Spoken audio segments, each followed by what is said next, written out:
Margaret Sullivan adjusted her reading glasses and glanced at the clock on her mantelpiece. 3:47 p.m. on a Tuesday afternoon in suburban Cleveland, Ohio.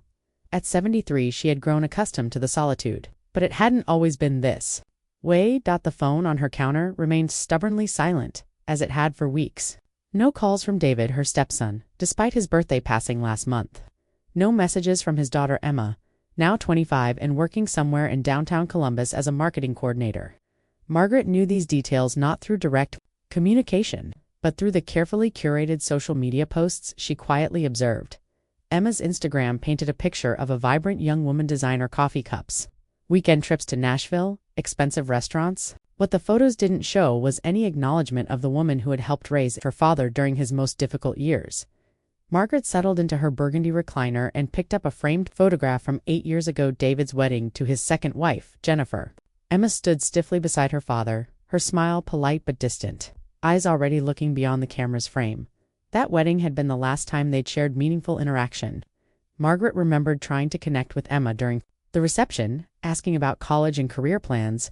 The responses had been polite but brief, delivered with practiced efficiency rather than genuine engagement. "She's just focused on her own life," David had explained when Margaret mentioned Emma's disinterest. "You know how kids are, these days, always busy." But Margaret knew better. Emma maintained regular contact with Jennifer's parents, whom she called Grandma and Grandpa. She visited David's biological mother twice yearly. She even sent Christmas cards to Robert's sister, Clara, with clockwork regularity. The pattern was clear. Margaret occupied a unique category, the forgotten step-grandmother, warranting no attention at all. Margaret walked to her kitchen window, watching Mrs. Chen tend to her autumn chrysanthemums. The October air carried the scent of fallen leaves and maple trees lining Berkshire Drive had begun their transformation into amber and crimson. The diagnosis had come in July: heart disease. More advanced than suspected, Dr. Henderson had been gentle but direct. With proper care, perhaps 2 to 3 years. Without it, maybe less. Margaret had called David that evening, downplaying the severity while conveying basic facts. His response had been predictably concerned, but distant offers to help that felt like obligations, promises to visit that would likely be postponed. She hadn't mentioned the will.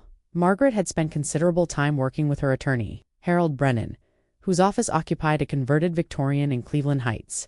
The will was straightforward legally, but complex. In implications, the house, valued at $280,000, would go to Emma, but with conditions requiring her to understand exactly who Margaret had been. The financial assets, totaling $150,000, came with their own revelations. But the real surprise wasn't monetary. It was the collection of letters, photographs, and documents.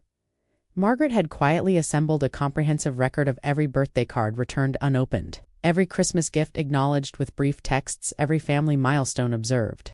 From a distance, as afternoon light faded, Margaret felt familiar tightness in her chest, not physical symptoms, but emotional weight. She was running out of time to be anything more than a forgotten figure in Emma's life. Soon enough, Emma would receive a phone call, forcing her to confront the woman she had spent years ignoring. Margaret just hoped that when that moment came, Emma would be ready to listen. 3 weeks later, Margaret heard an unfamiliar car door slam in her driveway. She glanced through the window and felt her heart skip. A silver Toyota Camry. And walking up the path was Emma, looking exactly like her social media photos. Designer jeans, oversized sunglasses, and an unreadable expression.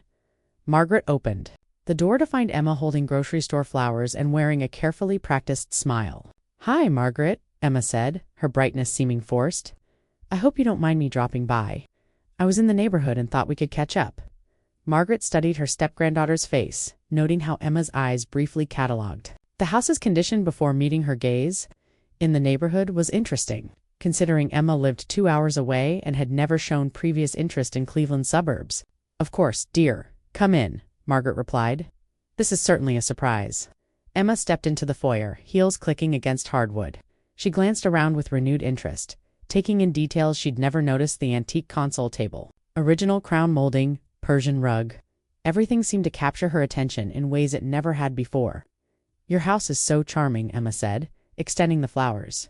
"I never really appreciated how lovely it is." As Margaret arranged the flowers in her kitchen, she could hear Emma moving around the living room, footsteps pausing at various locations. When Margaret returned, Emma was examining framed photographs on the mantelpiece. "I forgot you had these," Emma said, picking up a photo from David's college graduation. Dad looked so young. He was 22, Margaret replied, settling into her usual chair. That was just months before I married your grandfather, Robert. Emma took the sofa, crossing her legs and leaning forward with unexpected interest. I realize I don't know much about that time, about how you became part of our family. Margaret poured tea, noting Emma's use of our family, a phrase that had never included Margaret before. Are you sure you're interested? Absolutely, Emma replied. I have plenty of time. Margaret studied Emma's focused attention, recognizing something that reminded her uncomfortably of an interview. Robert and I met volunteering at a community center in Shaker Heights. He was struggling with your grandmother Patricia's death, and David was having difficulties in school. Emma nodded, maintaining eye contact with calculated engagement. That must have been challenging. David was angry about his mother's death and wasn't welcoming to his father dating anyone. I didn't try to replace Patricia or force a relationship. I just showed up consistently. Science fair projects, illness, baseball practice, I was there. Until he gained confidence. Emma's expression shifted slightly, surprise flickering across her features. I never knew you were so involved in Dad's life. There's a lot you don't know, dear, Margaret said gently. When your father graduated, he asked me to walk across the stage with Robert for parent recognition. He said I'd earned the right to be called his mother. Emma set down her teacup, hands not quite steady. He never told me that story. Perhaps he didn't think you'd be interested, Margaret replied. Family history can seem irrelevant when you're building your own life. After a moment, Emma spoke carefully. Margaret, I have to be honest. I heard you haven't been feeling well lately. There it was, the real reason for the visit. Margaret felt familiar disappointment mixed with understanding. Who told you that?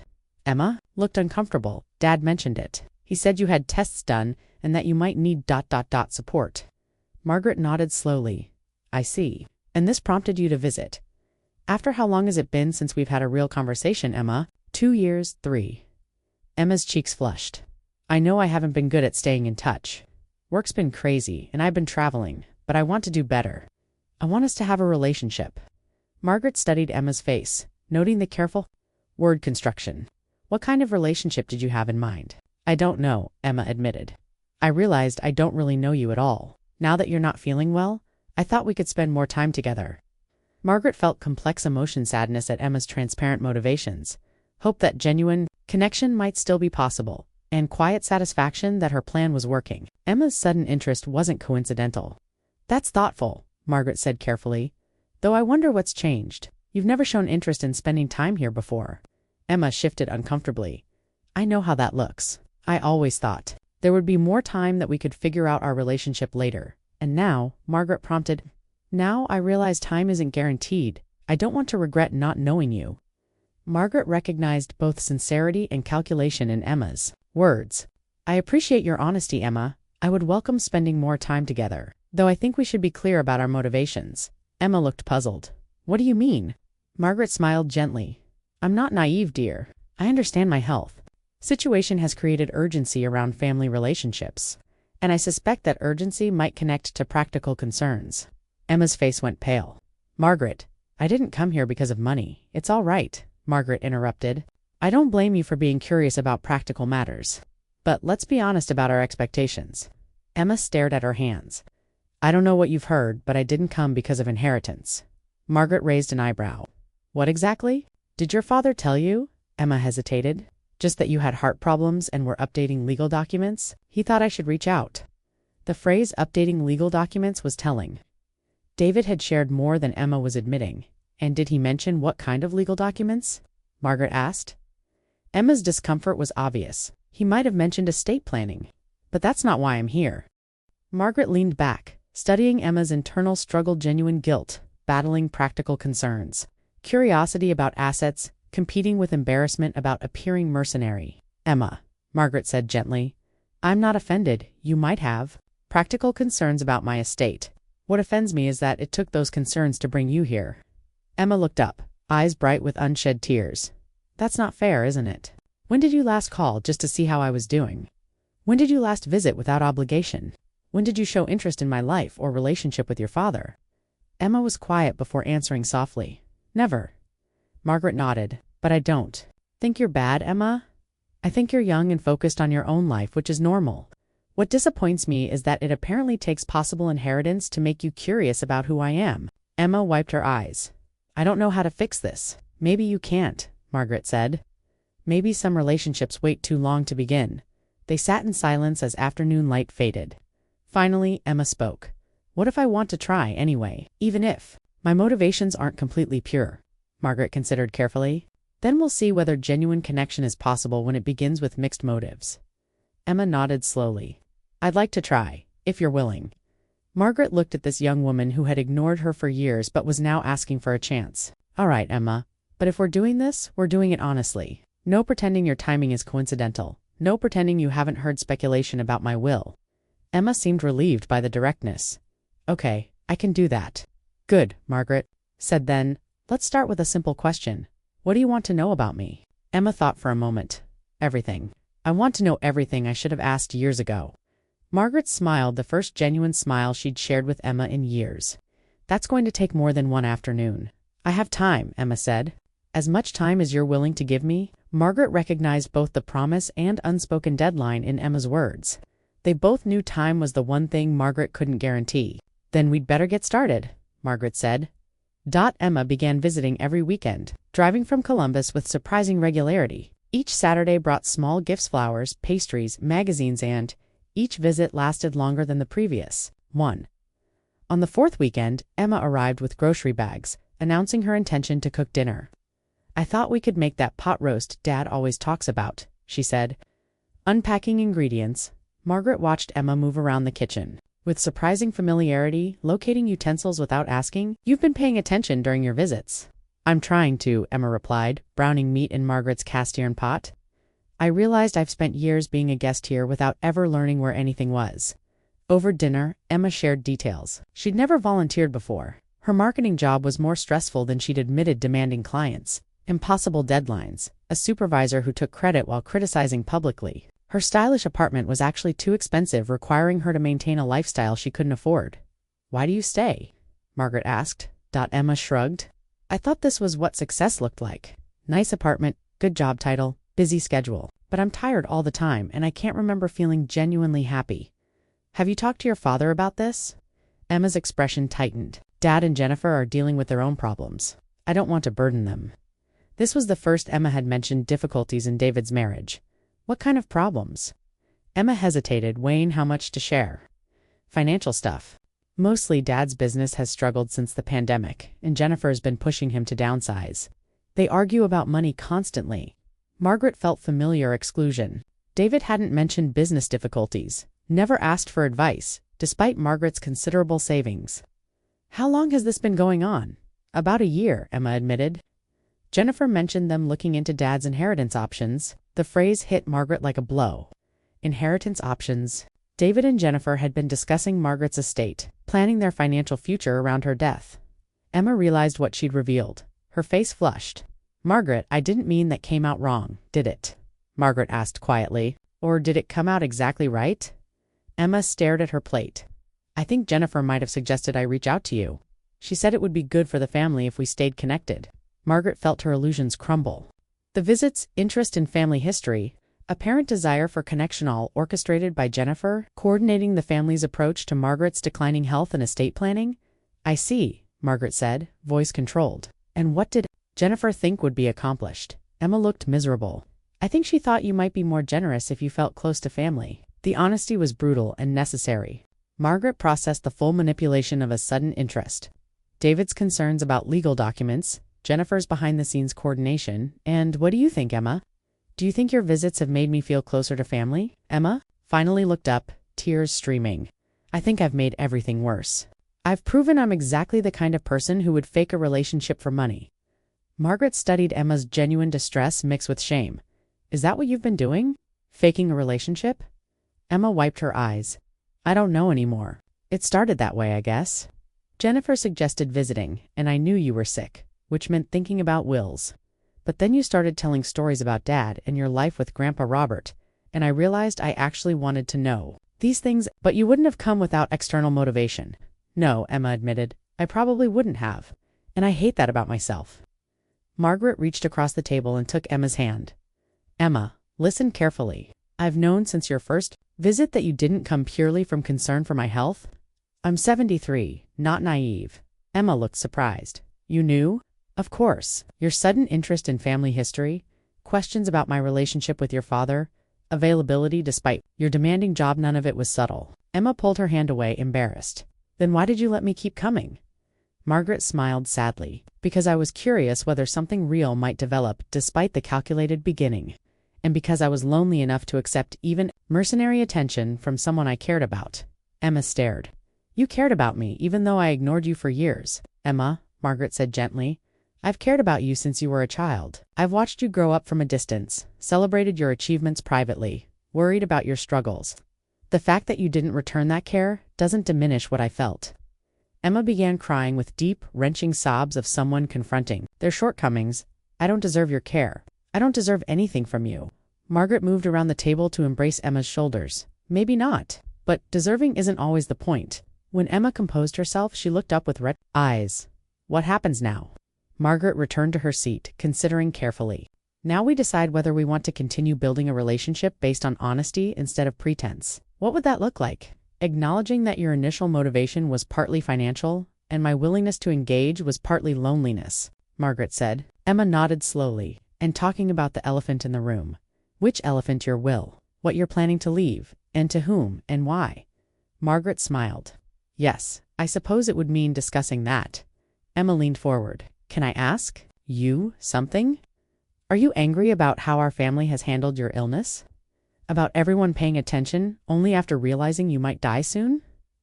Margaret considered honestly. I'm disappointed, but not surprised. People often wait until they think it's too late to address neglected relationships. What angers me more is the assumption that I'm unaware of the changed attention, or that I'd be fooled by sudden displays of affection. So you're not fooled, but you're still willing to spend time with me? I'm willing to spend time with the version of you that exists now, Margaret corrected. The woman who just admitted mixed motivations and cried real tears about her behavior. I'm less interested in the version who pretended to visit from pure love. Emma nodded. I understand. And Margaret, even though my visits started wrong, they've become important to me. These conversations, learning about you and Dad, I look forward to them all week. Margaret felt warmth that had nothing to do with her heart condition. That's the first thing you've told me that I believe completely. Emma smiled through tears. Then maybe we can build something real from here. Maybe we can, Margaret agreed. But there's something else we need to discuss. Emma tensed. What? Margaret met her eyes directly. My will isn't what you or your father or Jennifer expect it to be. Emma's face went pale. What do you mean? Margaret walked to the kitchen window, looking at her backyard where autumn leaves fell from the oak tree she and Robert had planted 20 years ago. I mean, I've been more aware of everyone's motivations than you realized, and I've planned accordingly. Emma waited in silence, feeling anticipation's weight. My will contains more than financial bequests, Emma, Margaret said, turning back. It contains a message. Several messages, actually, about family, about love, about the difference between being connected and being present. Emma's voice was barely a whisper. What kind of messages? Margaret smiled with sadness in it. The kind that I hope will change how you think about relationships for the rest of your life? Emma stared, trying to process implications. Are you going to tell me what's in it? Eventually, Margaret said. But first you need to decide something. What? Margaret returned to the table, folding her hands. You need to decide whether you want to continue visiting because you're curious about my will, or because you've discovered you actually enjoy my company. Emma was quiet for a long moment, staring at her hands. When she looked up, her expression was serious and determined. I want to keep visiting because I enjoy your company, she said. But I'd be lying if I said I wasn't still curious about the will. Margaret nodded approvingly. That's the most honest thing you've said since coming here. So what do we do with that honesty? Margaret smiled, warmth reaching her eyes. We use it to build something real, even if it's imperfect. And when the time comes, you'll understand what I've left for you. Emma took a deep breath. Will I like what I find? Margaret's smile became enigmatic. That depends entirely on who you've become by the time you find it. Margaret's health declined sharply in early December. Emma received David's worried call. At work, Margaret had collapsed and been rushed to Cleveland Clinic. Emma left immediately, driving through heavy snow with white-knuckled hands. During the 2-hour drive, she thought not about inheritance, but about the previous Saturday when Margaret had taught her to make apple pie from scratch, patiently guiding her through each step while sharing stories about learning to bake from her own grandmother at the hospital. David and Jennifer looked haggard and frightened. David embraced Emma immediately, their first hug in months. How is she? Emma asked. Stable but weak, David replied. The doctors say her heart is failing faster than expected. They're talking about weeks, maybe a month or two. Emma felt something collapse inside her chest. Despite knowing about Margaret's diagnosis, she had convinced herself they had more time. Jennifer looked up from her magazine with careful composure. The doctors want to discuss care options with the family. Healthcare proxy, advanced directives. Emma noticed how Jennifer said these phrases with the same calculated attention she brought to discussing Margaret's will. Has anyone asked Margaret what she wants? Emma said. David nodded. She's been clear about not wanting extraordinary measures. She wants to go home and spend whatever time she has left in familiar surroundings. Emma barely left the hospital over 3 days. She took personal leave, sleeping in uncomfortable chairs, maintaining a vigil that surprised everyone, including herself. When Margaret was awake, they talked quietly about books, places she'd traveled with Robert, her hopes for Emma's future. On Friday, doctors cleared Margaret to go home with hospice care. Emma had already arranged extended leave from her Columbus job, planning to stay in Cleveland during Margaret's final weeks. You don't have to do this, Margaret said, as Emma helped pack hospital belongings. You have your own life. Emma paused, folding Margaret's nightgown. My life will be there when I'm ready. Right now, I want to be here with you. Margaret studied Emma's face. Are you sure this isn't about the will? Emma met her eyes directly. I can't separate my motives completely, Margaret, but I know that the thought of you dying alone makes me physically sick. I know I've wasted years being afraid of caring about you, and I don't want to waste whatever time we have left. Margaret nodded, satisfied with Emma's honesty. Then, let's go home. The following 2 weeks passed in strange suspension of normal time. Emma moved into Margaret's spare bedroom, learning her daily routines, tea preferences, favorite programs, the particular way she liked pillows arranged. Hospice nurses visited daily, managing medications, but bulk care fell to Emma. She discovered natural skill at anticipating needs, bringing blankets before Margaret mentioned cold, preparing light meals when medications affected appetite, reading aloud when Margaret's eyes tired. David and Jennifer visited regularly, but their interactions remained formal, focused on practical matters and surface conversation. Emma began understanding that her relationship with Margaret, despite complicated beginnings, had developed depth the others never achieved. One snowy evening in mid-December, Margaret asked Emma to bring a specific box from the bedroom closet top shelf behind photo albums, Margaret said. A wooden box about shoebox size. Emma found the beautiful cedar container with brass hinges. She brought it to Margaret, who sat in her recliner with a blanket across her lap. This contains things I want you to see, Margaret said, lifting the lid carefully. Before we discuss my will, you should understand what I've been doing all these years. The first item was a thick manila folder labeled Emmy Birthdays and Holidays. Margaret opened it, revealing years of return-to-sender mail birthday cards, Christmas cards, graduation congratulations that Emma had never opened. Each envelope bore Emma's various addresses with postal stamps indicating refused or returned to sender. Emma stared at the collection, heart sinking. I sent all of these back. Not all, Margaret said gently. Some you never picked up. Others were returned because you moved without forwarding information. Emma picked up a birthday card from 3 years ago, noting her own handwriting marking it returned to sender. Inside, she found a heartfelt message wishing her well in her new job, plus a $50 check. Why did you keep these? Because I needed to remember that I had tried, Margaret said. And because I hoped someday you might want to see them. Next was a photo album Emma had never seen, pages documenting Emma's life from a distance, graduation ceremonies attended anonymously, social media photos printed and arranged, newspaper clippings mentioning Emma's work achievements. You were watching, Emma whispered. I was paying attention, Margaret corrected. I was maintaining the connection you wouldn't allow us to have directly. Emma turned pages slowly, seeing her life reflected through Margaret's eyes. Celebrated privately, achievements noted with pride, difficulties observed with concern. On one page, Margaret had included a printed email with David about Emma's promotion, with her handwritten note. So proud of her dedication. I never knew you cared about these things. Margaret pulled out a leather-bound journal. I wrote to you letters I never sent, because I knew you wouldn't read them, but I needed to process my feelings about our relationship. Emma accepted the journal with trembling hands. She opened to a random page dated 2 years ago. Emma got another promotion today. David mentioned it during our brief call. I wanted to congratulate her directly, but I know she would just be polite and distant. Instead, I'm writing to tell her how proud I am of her work ethic. She reminds me of myself at that age, determined to prove herself. sometimes at the expense of relationships. I hope she learns to balance achievement with connection before it's too late. Emma looked up. To find Margaret watching carefully. How many entries? Nearly 200. One for every time I wanted to reach out, but knew I couldn't. Emma flipped through the journal, seeing glimpses spanning several years. Margaret's thoughts about Emma's career changes, concerns about her, stress, hopes for her relationships, quiet celebrations of successes. Margaret, Emma said, closing the journal, I had no idea you thought about me this much. I thought about you constantly, Margaret replied.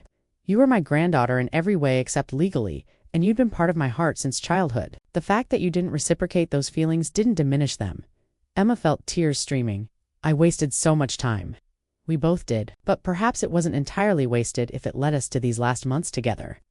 Margaret reached into the box one final time and pulled out an envelope with Emma's name in elegant script. This is a letter I want you to read after I'm gone. It explains some things about my will that will make more sense in context. Emma accepted the envelope but didn't open it. Can you tell me now? Margaret smiled. Some things need to be discovered in their proper time. But I will tell you this, my will reflects what I've learned about you during these past months, not just what I knew before. Emma leaned forward and took Margaret's hands. I love you. I should have said it years ago, but I love you. Margaret squeezed Emma's hands gently. I love you too, dear. I always have. Margaret passed peacefully on December 28th, with Emma holding her hand and David by her side. The funeral was small but meaningful. Neighbors who had known Margaret for years, colleagues from volunteer work, the handful of family members who'd been part of her life. Emma delivered a eulogy that surprised everyone with its depth. Speaking about the woman who had loved her from a distance, a week later, Harold Brennan called Emma and David to his office for the will reading. Emma arrived carrying Margaret's unopened letter, planning to read it after learning about inheritance. Harold's office felt smaller than Emma remembered from childhood, more cluttered. Filled with accumulated paperwork of decades, he greeted them with appropriate solemnity and asked them to sit across from his desk. Margaret's will is somewhat unusual, Harold began, adjusting his glasses. She spent considerable time crafting not just legal bequests, but accompanying explanations. He opened the thick document. To my stepson David, who became my son in every way that mattered. I leave my gratitude for allowing me to be part of your life during difficult years. You gave me the opportunity to be a mother when I thought that chance had passed. David's eyes filled with tears, and Emma squeezed his hand. Harold continued, to David, I leave my financial assets, savings, investments, and life insurance totaling approximately $150,000. This inheritance comes with one request. Use it to solve the financial problems you've been too proud to discuss with me. And remember that asking for help is not weakness but trust. David looked shocked. Margaret had known about his business difficulties all along. To my step-granddaughter Emma, Harold continued, I leave my house on Berkshire Drive and all its contents. Emma felt her breath catch. The house was worth nearly $300,000, but Harold wasn't finished. However, this inheritance comes with specific conditions that must be fulfilled before ownership can be transferred. Emma leaned forward, suddenly wary. First, Emma must live in the house for a minimum of 1 year as her primary residence. Second, she must read and respond to every returned letter and card contained in the cedar box. Third, she must complete a project I have outlined: 6 months volunteering with elderly residents at Shaker Heights Senior Center, specifically working with individuals forgotten by their families. Emma stared at Harold. What kind of project? Harold reached for another document. 20 hours per week for 6 months. Documenting these experiences in a journal reviewed by the Senior Center director before your inheritance can be finalized. Emma felt surprise, admiration, and slight resentment. Even in death, Margaret was teaching lessons about relationships and responsibility. There's more, Harold said. Margaret established a trust fund providing monthly stipends to cover the house's expenses during your required residence. But if you choose not to fulfill these conditions, the house will be donated to the Senior Center, and you'll receive a token inheritance of $1,000. Emma sat back, processing the complexity of Margaret's final gift. It wasn't just money or property, it was challenge, learning experience, and growth opportunity wrapped together. She knew, Emma said quietly. She knew exactly what I needed to learn. Emma pulled out Margaret's letter and opened it carefully. Inside, several pages of careful handwriting. My dear Emma, if you are reading this, then I am gone, and you are discovering that my final gift is not what you expected. I hope you understand that this inheritance reflects not punishment, but possibility.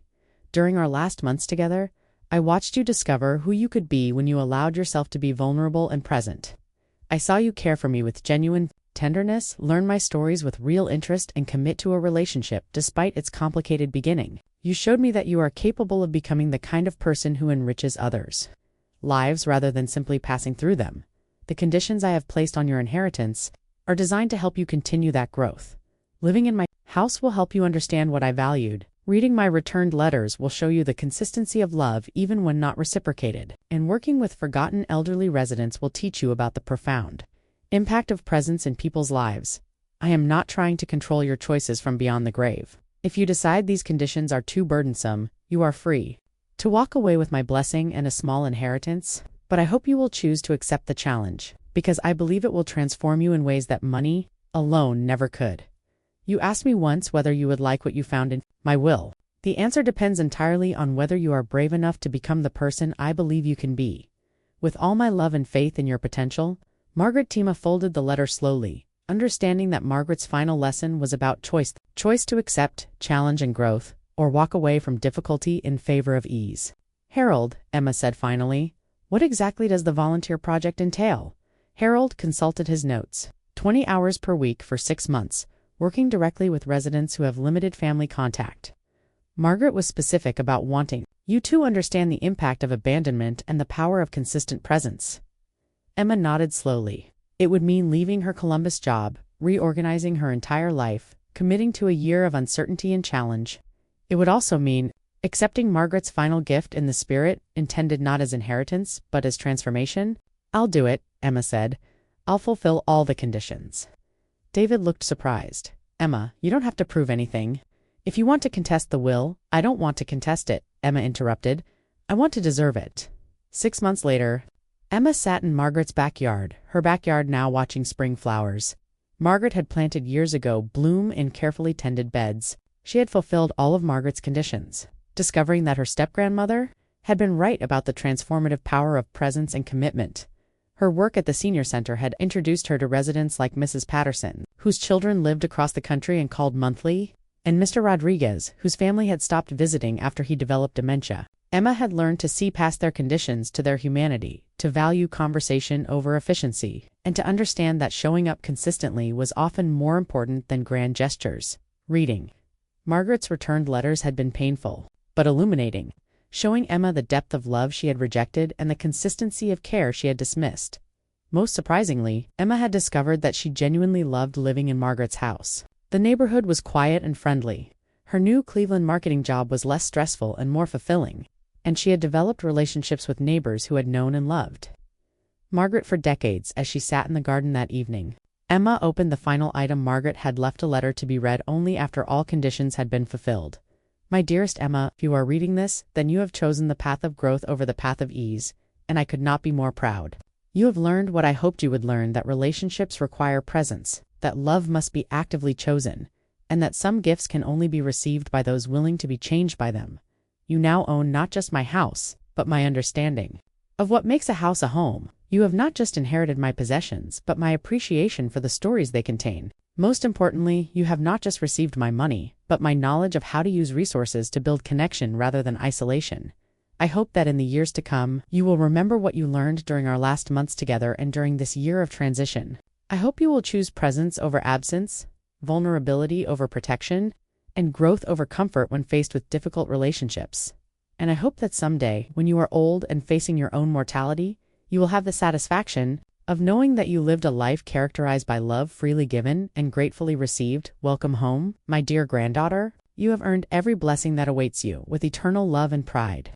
Margaret Tima folded the letter carefully and looked around the garden where she now belonged, not because of genetics or legal documents, but because she had chosen to become someone worthy of belonging. Margaret's final gift hadn't been money or property. It had been the opportunity to become the kind of person who could receive love without calculation and give it without reservation. As the sun set over the neighborhood where she now lived, Emma understood that some inheritances can only be claimed by those brave enough to be transformed by them. Margaret had known exactly what Emma needed to learn, and had structured her final gift accordingly. Emma smiled, thinking of the woman who had loved her consistently from a distance, waited patiently for connection, and ultimately found a way to teach her the most important lesson of all: that presence is a choice. Love is a commitment, and some relationships are worth whatever it takes to build them. The message Margaret had left in her will wasn't written in legal language or financial terms. It was written in the conditions she had created, the growth she had required, and the love she had made possible. And Emma had finally learned to read it.